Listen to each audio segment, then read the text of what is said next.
তপ্ত জীবনম কবিভিরীড়িতম কলমশাপহম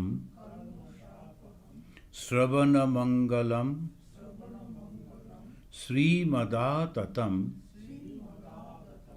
ভুবি গৃণন্তি এ ভূরিদা জনাঃ। স্নানান্তে ঠাকুর ভগবানের নাম করিতেছেন। শুদ্ধ বস্ত্র পরিধান করিয়া দুই একটি ভক্ত সঙ্গে দক্ষিণাস্য হইয়া কালীবাড়ির পাকা উঠানের মধ্যে দিয়া মা কালীর মন্দিরের অভিমুখে যাইতেছেন। মুখে অবিরাম নাম উচ্চারণ করিতেছেন।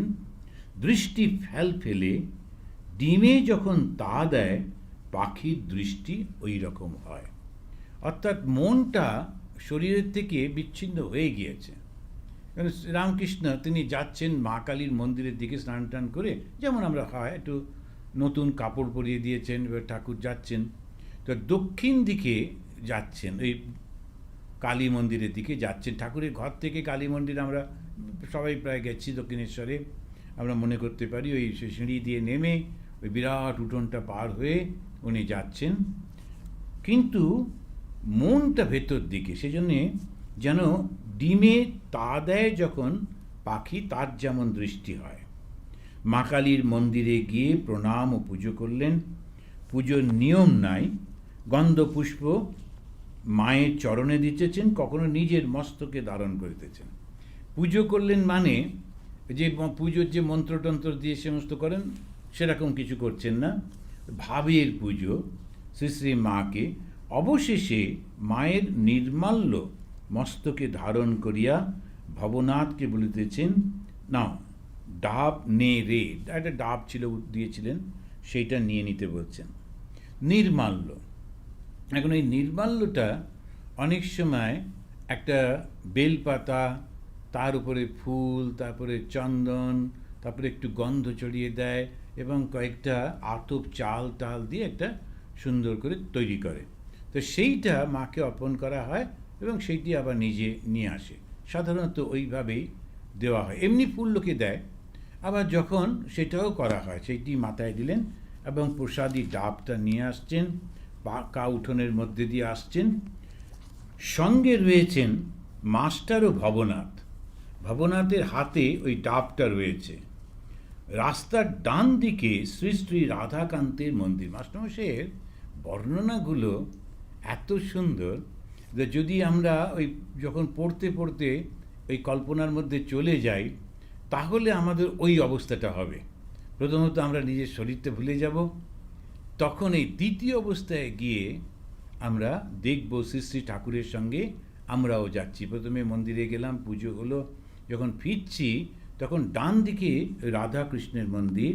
ঠাকুর বলতেন বিষ্ণু ঘর, যদিও রাধাকৃষ্ণ কিন্তু বিষ্ণু, কারণ বিষ্ণুর অবতার। শ্রী শ্রী রাধাকান্তের মন্দিরে এবার যুগল রূপ দর্শন করে ভূমিষ্ঠ হইয়া প্রণাম করিলেন। আবার বাম পার্শ্বে হচ্ছে দ্বাদশ শিব মন্দির, সেইটা সবার উদ্দেশ্যে প্রণাম করলেন। সদা শিবকে উদ্দেশ্য করে প্রণাম করতে লাগলেন। নাম আছে, তো তার মধ্যে একটা নাম হচ্ছে 12টা শিব, তো 12টা শিবের 12টা নাম, তো একটা নাম হচ্ছে সদাশিব। তো সদাশিবকে উদ্দেশ্য করে প্রণাম করলেন, করে আবার ঘরে এলেন। দেখছেন যে আরও ভক্তরা সব এসছে, রাম, নিত্যগোপাল, কেদার চাটুর্যে ইত্যাদি। তারা সবাই ঠাকুরকে প্রণাম করছেন। ঠাকুর তাদের কুশল প্রশ্ন করতেছেন। নিত্যগোপালকে দেখে বলছেন, তুই কিছু খাবি? যদিও ওই ছেলেটার বয়স তখন 22-23, কিন্তু ওকে খুব ছোট্ট বাচ্চাদের মতো মনে হতো।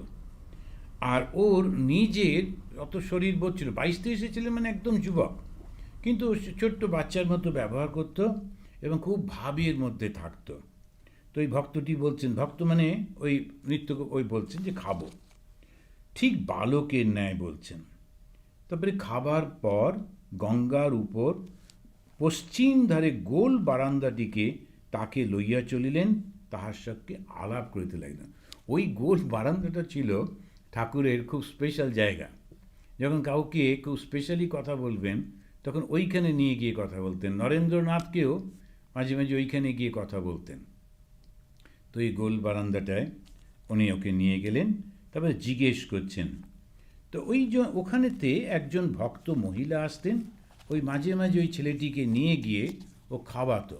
22-23 বছরের যুবক, কিন্তু যদিও ওর তো মানে বাচ্চা মতো ব্যবহার, তো এই মহিলাকে নিয়ে যেতেন। ওর বয়স, মহিলার বয়স প্রায় 30-31-32 হবে। তো ঠাকুর বারণ করছেন যে কখনো এরকম যাবি না, তো যদি সত্যি সত্যি ভগবানের ভাব রাখতে হয় তাহলে এরকমই যাস না। যখন ওই সব কথাগুলো বলছেন যে দেখ এইরকম অবস্থায় না ব্রহ্মা বিষ্ণুও পড়ে যায়, অর্থাৎ ভীষণ মুশকিল হয়।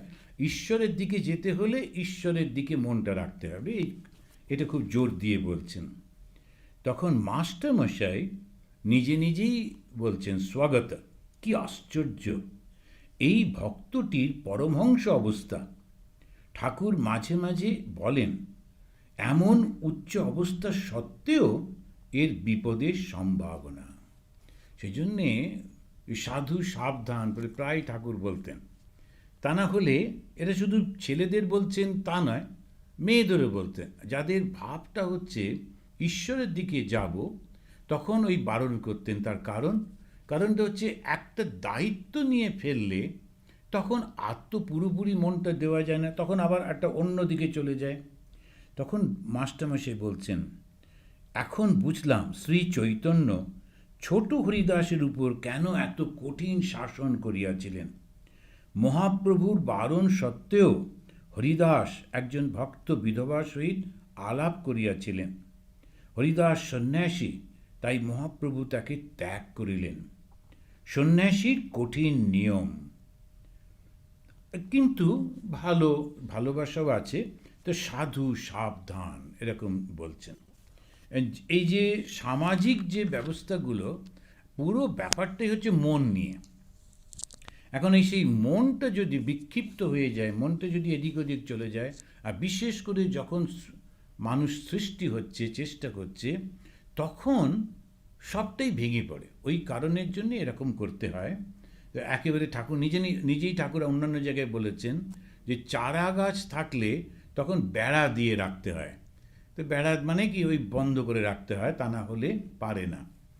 আমি দেখেছি আমাদের যে সারদা সংঘ যিনি আছে, যেটা আমাদের দক্ষিণেশ্বরে, ওদের কঠিন একেবারে, ওদের সমস্ত নিয়ম আরও কঠিন নিয়মে ওরা চলেন, খুব কঠিনভাবে।